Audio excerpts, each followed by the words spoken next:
അസ്സലാമു അലൈക്കും വറഹ്മത്തുള്ളാഹി വബറകാതുഹു. ബിസ്മില്ലാഹിർ റഹ്മാനിർ റഹീം.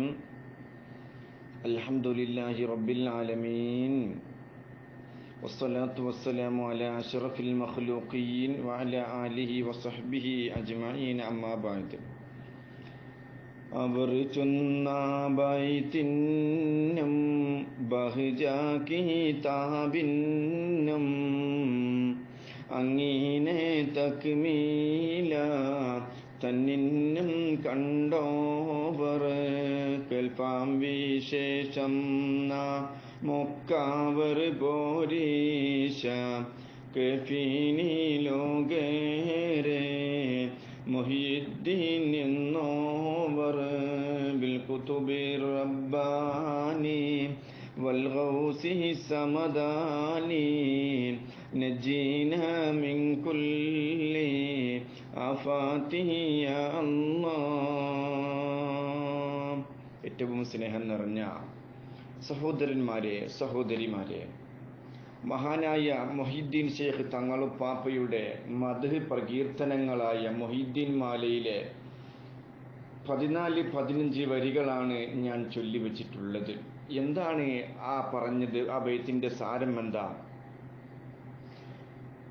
അവർ ചൊന്ന ബൈത്തിനും ബഹ്ജ കിതാബിനും മഹാനായ ശൈഖ് അവർകൾ ചൊല്ലിയ ബൈത്തിൽ നിന്നും, ഖാദി മുഹമ്മദ് എന്നവർ പറയുകയാണ്, മഹാനവർകൾ ചൊല്ലിയ ബൈത്തിൽ നിന്നും ബഹ്ജ എന്ന കിതാബിൽ നിന്നും തക്മിലയിൽ നിന്നും, അതായത് അതൊരു ഗ്രന്ഥമാണ്, ആണ് ഈ മാലയെ ഖാദി മുഹമ്മദ് എന്നവർ കണ്ടെത്തിയിട്ടുള്ളത്.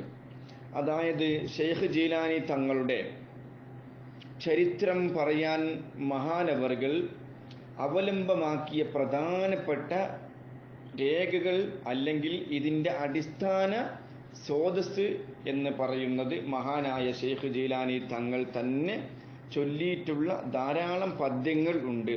ആ പദ്യങ്ങൾ, അതിൽ നിന്ന് അതിൻ്റെ ആശയ വിശദീകരണമാണ് ഈ മാലയിൽ ധാരാളം വരികൾ മാത്രമായി ഖാദി മുഹമ്മദ് എന്നവർ കണ്ടെത്തിയിട്ടുള്ളത് കേട്ടോ. അതുപോലെ ബഹ്ജ എന്ന ഗ്രന്ഥം, ബഹ്ജ എന്നൊരു ഗ്രന്ഥത്തിന്റെ പേരാ. ബഹ്ജ എന്ന പേരിൽ ധാരാളം ഗ്രന്ഥങ്ങൾ പ്രസിദ്ധമായിട്ടുണ്ടെങ്കിലും അതിൽ ഏറ്റവും പ്രസിദ്ധമായ ബഹ്ജത്തുൽ അസ്റാർ എന്ന ഗ്രന്ഥമാണ് കൂടുതൽ ഈ മാലയിൽ ചർച്ച ചെയ്യാൻ ഉപയോഗിച്ചിട്ടുള്ളത്. തക്മീല എന്ന ഗ്രന്ഥവും ശൈഖ് അവർകളുടെ ചരിത്രം മാത്രം പ്രസിദ്ധീകരിക്കുന്ന ഗ്രന്ഥമാണ് അത്. എല്ലാം ഇതിൽ നിന്നല്ല, എന്നാൽ പ്രധാനമായ അവലംബം ഇതിൽ നിന്നാണ് കേട്ടോ. കേൾഫാൻ വിശേഷം നാമൊക്കവർ പോരീശ കേൾഫീനി ലോകേരെ മൊഹിയുദ്ദീൻ എന്നോവർ. ശൈഖ് അവർകളുടെ പോരിശ നല്ല നിലയിൽ നമുക്ക് കേൾക്കാം. അടുത്ത വരികളിൽ കൂടെ ഇൻഷാ അല്ലാഹ് കേൾക്കാം. കേൾഫീനി ലോകേരെ മൊഹിയുദ്ദീൻ എന്നോവർ. ലോകരെ നിങ്ങൾ ശ്രദ്ധിച്ചോളൂ. മൊഹീദ്ദീൻ എന്ന പേര് ശൈഖ് അവർകൾക്ക് മൊഹീദ്ദീൻ എന്ന പേരാണ് ഉള്ളത്. അഥവാ ദീനിനെ പുനർജീവിപ്പിച്ചവർ എന്ന മഹത്തായ സ്ഥാനപ്പേരുള്ളവരാണ് ശൈഖ് ജീലാനി തങ്ങളവർകൾ എന്നാണ് രേഖപ്പെടുത്തുന്നത്. അതായത് ഇസ്ലാം ദീൻ എന്നത് ആദം നബി അലൈഹിസ്സലാം മുതൽക്ക് മനുഷ്യന്റെ പുരോഗതിക്ക് ഇസ്ലാമികമായ ജീവിതത്തിന്റെ ക്രമീകരണത്തിനും അല്ലാഹു സുബ്ഹാനഹു വതആല സംവിധാനിച്ചിട്ടുള്ള ഒരു സംഭവമാണ്. ആ ദീനിനെ ഓരോ കാലഘട്ടങ്ങളിലും അതിനെ സജീവമാകുന്ന അതിൻ്റെ ആശയങ്ങൾ സമൂഹത്തിന്റെ ശ്രദ്ധയിലേക്ക് കൊണ്ടുവരാനും അല്ലാഹു തആല അടിക്കടി പ്രവാചകന്മാരെ അയക്കുക, നബിമാരെ നിയോഗിക്കുക എന്നത് അള്ളാഹുവിൻ്റെ പ്രവർത്തനങ്ങളിൽ നമുക്ക് കാണാം. 1 ലക്ഷത്തിലധികം വരുന്ന പ്രവാചകന്മാർക്ക് പരിസമാപ്തി കുറിച്ചുകൊണ്ട് മുത്തുനബി സല്ലല്ലാഹു അലൈഹി വസല്ലമ തങ്ങളെ ഈ ലോകത്തേക്ക് നിയോഗിക്കപ്പെട്ടു. മുത്തുനബി സല്ലല്ലാഹു അലൈഹി വസല്ലമ തങ്ങൾ വന്നപ്പോൾ അവിടുന്ന് പറഞ്ഞു, ഞാൻ അവസാനത്തെ നബിയാണ്, എൻ്റെ ശേഷം ഒരു നബി ഇനി വരില്ല. ഇനി വന്നാൽ ആ നബിയെ, ആ വന്ന ആളെ നിങ്ങൾ പരിഗണിക്കേണ്ടതില്ല എന്നതിലാണ് മുസ്ലിം ലോകത്ത് തർക്കമില്ലാത്ത ഒരു കാര്യമാണ്. ഇനി ഒരു പ്രവാചകൻ വന്നാൽ ആ പ്രവാചകൻ അംഗീകരിക്കേണ്ട ആവശ്യമില്ല. അതുകൊണ്ടാണ് ഖാദിയാനികളെ നമ്മൾ മുസ്ലിങ്ങൾ നിർദാക്ഷിണം അവരെ തള്ളിക്കളയുന്നത്. ഖാദിയാനി കാഫിറാണ് തള്ളിക്കളയുന്നത് എന്ന് ഓരോരുത്തരും നമ്മൾ തിരിച്ചറിയണം.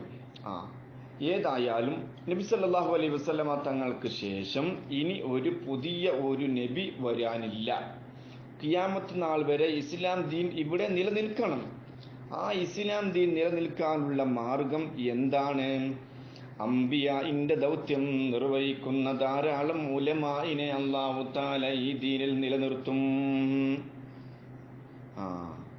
എന്നതാണ് അതുകൊണ്ട് ഉദ്ദേശിക്കുന്നത്.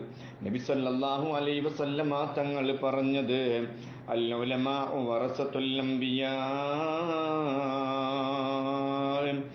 അംബിയാക്കളുടെ അനന്തരാവകാശികളാണ് പണ്ഡിതന്മാർ. അംബിയായിന്റെ അനന്തരാവകാശികളാകാൻ യോഗ്യത ആയവരാണ് യഥാർത്ഥത്തിൽ പണ്ഡിതന്മാർ എന്ന് പറഞ്ഞാൽ അവരെയൊക്കെ ഇസ്ലാമികമായി ഓരോ കാലഘട്ടത്തിലും ഇസ്ലാമികമായി ഉലമായി, ഈ ഇസ്ലാമിന് നല്ലതായിരിക്കുന്ന നല്ല പാണ്ഡിത്യമുള്ള ഉലമായി എന്ന് വിളിക്കാൻ, ഇസ്ലാമികമായി നല്ല ഉലമായി എന്നവരെ വിളിക്കാൻ പാടുകയുള്ളൂ കേട്ടാ.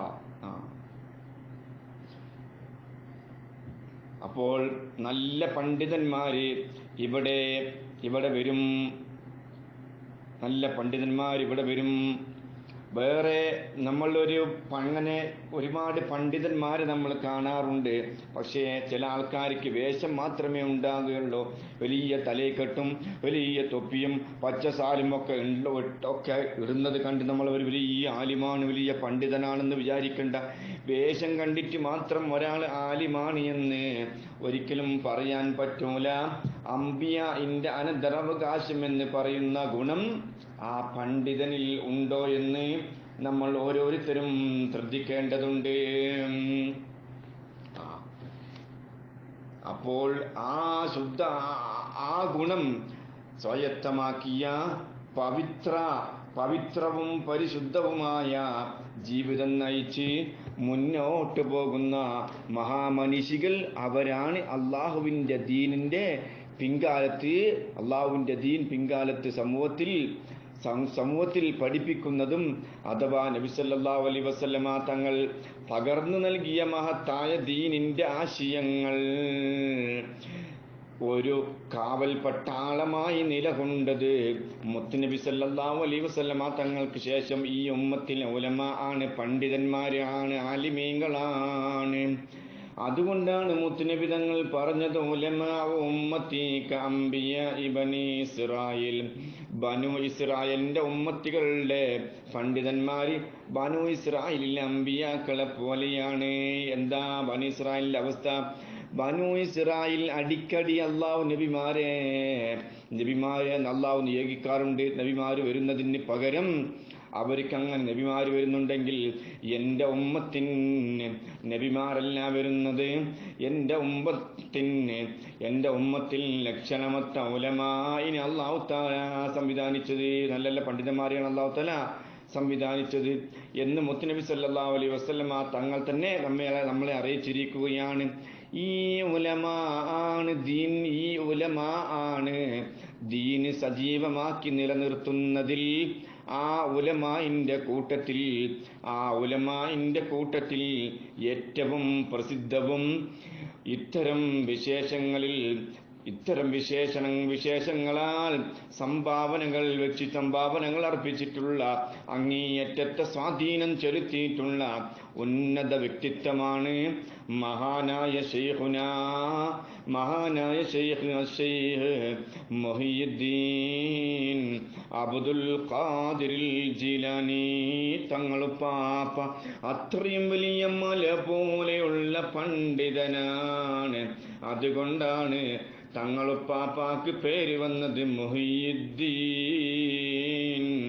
ദീനി സജീവമാക്കിയ ആള് എന്ന് ജീലാനി തങ്ങളെ കുറിച്ച് പറയുന്നത്. അതുകൊണ്ടാണ് അത്രയും വലിയ മഹാനായ പണ്ഡിതനാണ് ശൈഖ് ജീലാനി തങ്ങൾ. എത്ര വലിയ സദസ്സിലും ഏത് ചോദ്യത്തിനും ഏത് കൊലവമ്പം പണ്ഡിതന്മാരുടെ മുമ്പിലും അവരുടെ ചോദ്യത്തിനൊക്കെ അപ്പോൾ മറുപടി പറയാൻ കഴിവുള്ള മഹാനാണ് ശൈഖ് ജീലാനി. ദറസ്തുൽ ഇൽമ ഹത്താ സിർതു കുതുബാ, ഇൽമിനെ ഞാൻ പഠിച്ചത് കുറച്ചൊന്നുമല്ല മക്കളെ. ഞാൻ പഠിച്ചത് ഇൽമിനെ പഠിച്ച് ഞാൻ കുത്തുബ് ആകുന്നത് വരെ പഠിച്ചു. കുത്തുബുൽ അക്താബ് ആകുന്നത് വരെ ഞാൻ ഇൽമു പഠിച്ചു മക്കളെ. ഞാൻ കുറച്ചൊന്നുമല്ല പഠിച്ചത്, അത്രമാത്രം ഇൽമു പഠിച്ച് അങ്ങനെയുള്ള മല പോലെയുള്ള പണ്ഡിതന്മാരെയാണ് മുത്തുനബി തങ്ങൾ ഇസ്ലാമിന്റെ കാവൽ പട്ടാളമായി ഈ ഇസ്ലാമിനെ നിയന്ത്രിക്കാൻ മുത്തുനബി തങ്ങൾക്ക് ശേഷം അള്ളാഹു ഇവിടെ നിയോഗിച്ചിട്ടുള്ളത്. അവരുടെ ഒക്കെ ബർക്കത്തുകൊണ്ട്, തങ്ങൾ പാപ്പാന്റെ ബർക്കത്തുകൊണ്ട്. അള്ളാഹ് ഞങ്ങളുടെ ഈമാൻ വർദ്ധിപ്പിക്കണേ, ഞങ്ങൾക്ക് ഇഖ്ലാസ് വർദ്ധിപ്പിക്കണേ അള്ളാഹ്, ഞങ്ങളുടെ എല്ലാ ആവശ്യങ്ങളും തീർക്കണേ അള്ളാഹ്, അവരുടെ മുരീദായി ജീവിക്കാനുള്ള തൗഫീഖ് നൽകണേ അള്ളാഹ്. ആമീൻ യാ റബ്ബൽ ആലമീൻ. അസ്സലാമു അലൈക്കും വറഹ്മത്തുള്ളാഹി വബറകാതുഹു.